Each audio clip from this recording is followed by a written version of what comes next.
morning guys! Second day here in Korea. And ayan, nakapagpapalit na din ako ng won. Hi guys! Welcome back to my channel! This video is part 2 of my Korea travel vlog. And in this video, I will share with you ang iba't ibang street food ng Myeongdong. And syempre, I will also share with you yung aking manicure experience sa Myeongdong and kung magkano nga ba siya.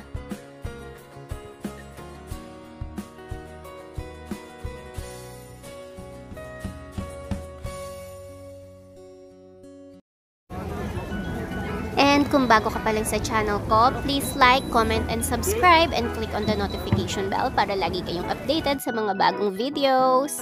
Enjoy watching!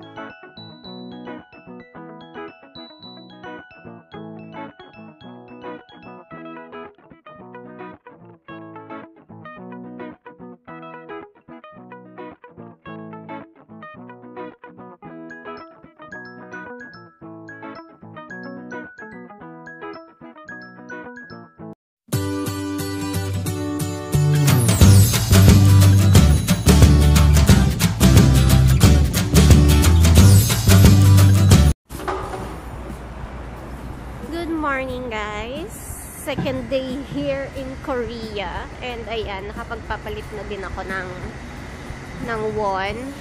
May maagang nagbukas kasi 10 AM lang ngayon. And buti na lang may isang bukas. Nag-ikot na ako kasi syempre naghahanap ako ng mas mataas-taas na palitan. Isa lang yung bukas. Anyway, ayun, magko-coffee muna ako kasi inaantok pa ako. So, siguro dito na lang sa coffee bean. Yan, medyo sarado pa yung ibang shop kasi hanggang gabi to, diba, sa Myeongdong. So, dito muna tayo sa coffee bean. Mag-coffee muna tayo. Baka magpapasok. Anyway, see you later.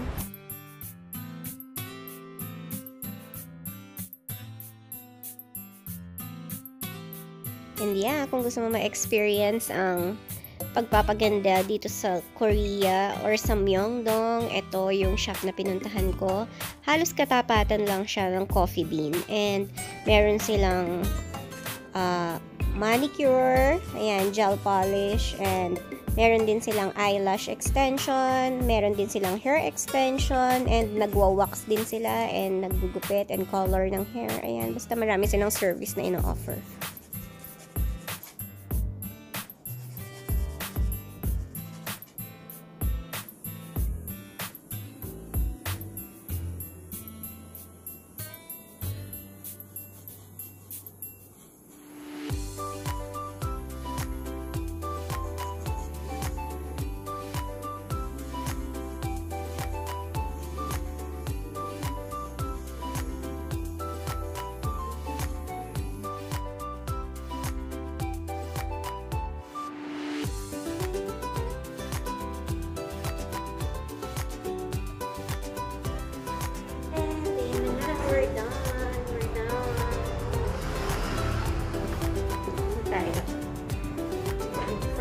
Won siya kapag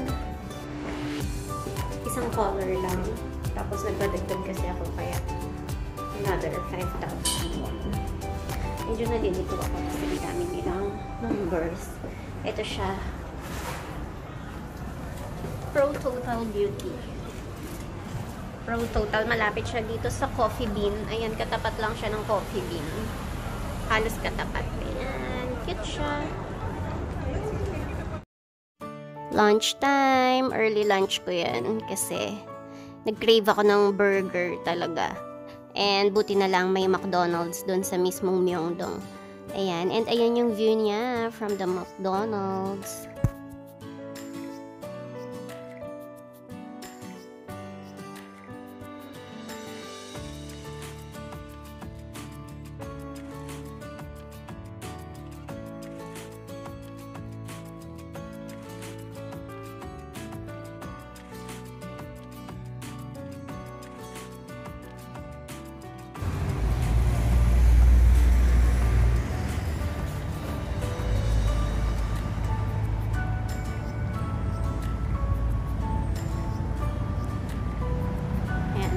tayo pupunta di Shinsegae.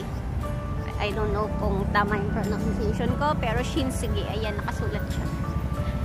Pagka naman mga branded yung gusto nyong i-shopping, ayan, dyan ang punta. Dyan tayo pupunta.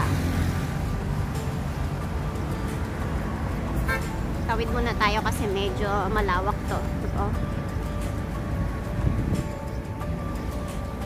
Tayo tatawid.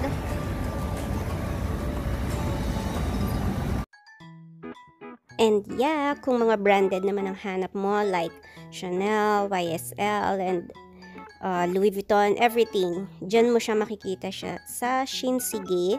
I'm not sure kung tama yung pronunciation ko, pero dyan siya. Yan, konting lakad lang siya from Myeongdong Station.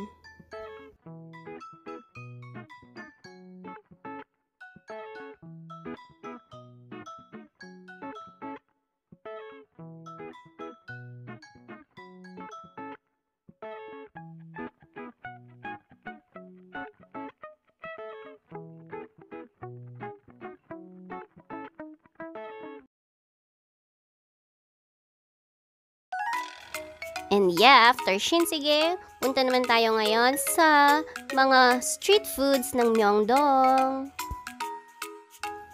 Sorry na guys, I know right? Kahit ako, natatakam na din ako habang nag-i-edit ako nitong mga videos ko.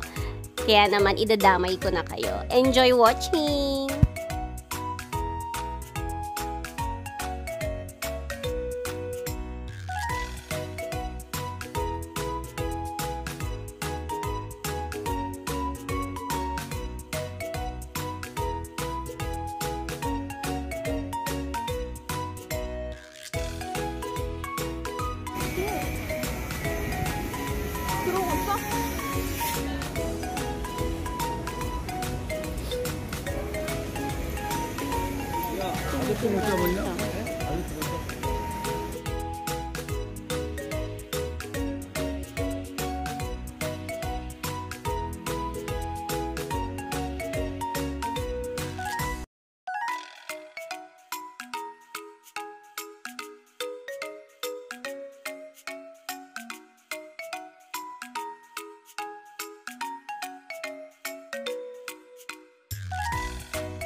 How much? 5,000?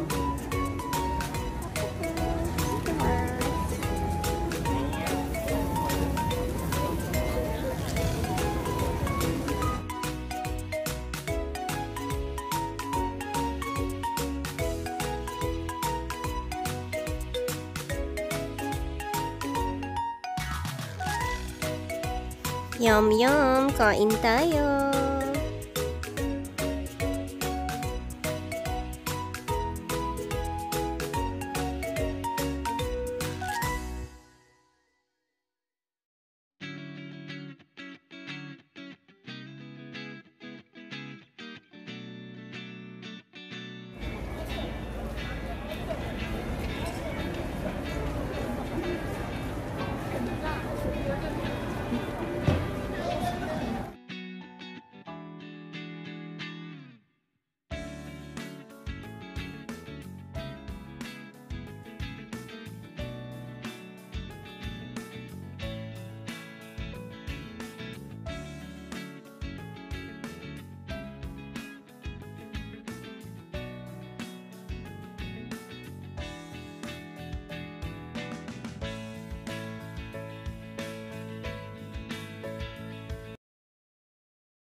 And yeah, bago matapos ang ating video, ito yung tapat ng Hotel Prince and North Face. Ayan, dito tumitigil yung airport bus kung pabalik na kayo ng airport. Ayan, meron dyan papunta ng Incheon and Ginpo. Check nyo na lang yung bus number. And ang pamasahe niya ay 17,000 won. And yeah, sa part 1 ng aking Korea travel vlog, pinakita ko sa inyo yung express train going to Seoul. And ngayon naman, pabalik naman tayo ng airport. Ito naman yung airport limousine bus nila. And very good din to kapag papunta ka pa lang ng Seoul kasi parang syempre nakakalibot ka na rin and nakakakita ka ng magagandang view while nakasakay ka sa bus, di ba? And ayan, very convenient naman siya and comfortable naman yung upuan niya kasi para siyang upuan sa aeroplano din. And may free wifi daw siya.